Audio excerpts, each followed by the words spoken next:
Қайырлы таң баршаңызға. Қалайсыздар? Бүгін 19 шілде, балыққа шыққан жоқпын. Менің Ербол деген көрерменім сұрақ қойыпты. Ақтаудың жағасын көрсетіңізші, набережный деп.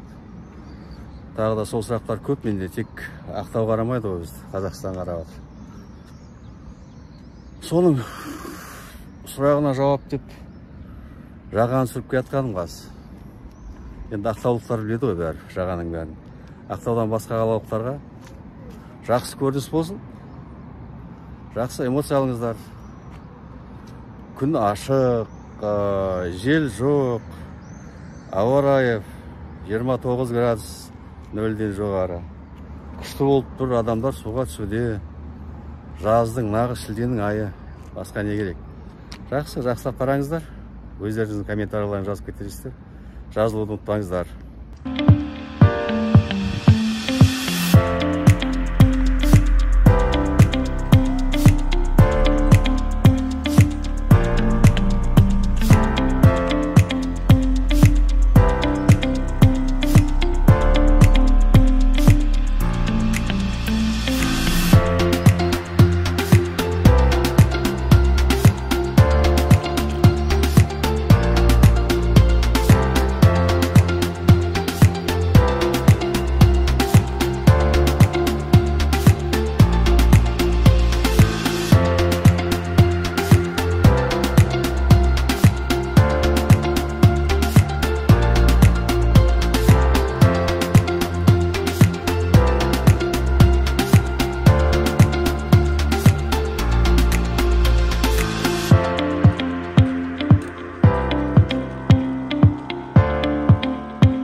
Құдықшыларға ескерткіш. Негізі дұрыс болар, біздің еліміздің бәр жерінде тұщы су болмаған ғой. Сол тұщы суды іздеген, тапқаннан кейін осы кісілер қазған соның барлығында. Бая кездегі нағыз еңбектің бәрі осы кісілерде болған ғой. Құдықшы дегенді біздің қазақ өте қастерлеп сыйлаған ғой. Ол өмірдің бір нәр су беретін болған. Негізі мен сөйтіп ойлаймын. Жақсы ескерткіш негіз. Еске салатын өткеннің барлығын. Бәрі бірдей тез дайын болған жоқ қой. Осы кісілердің де біздің прогресті дамуына қосқан үлестері көп тарихта. Жақсы, ары қарата кеттік.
ал осы жерден аяқтаймыз. Енді біздің жағажайды қарадыңыздар деп ойлаймын. Набережный деп айтамыз ғой, барлық жерде де. Сол қазіргі уақыттағы көрінісі ғой. Жақсы жазылуды, лайк басуды, дизлайк басуды, комментарий жазуды ұмытпаңыздар. Жақсы, тек жақсылықтарда кездесе берейік.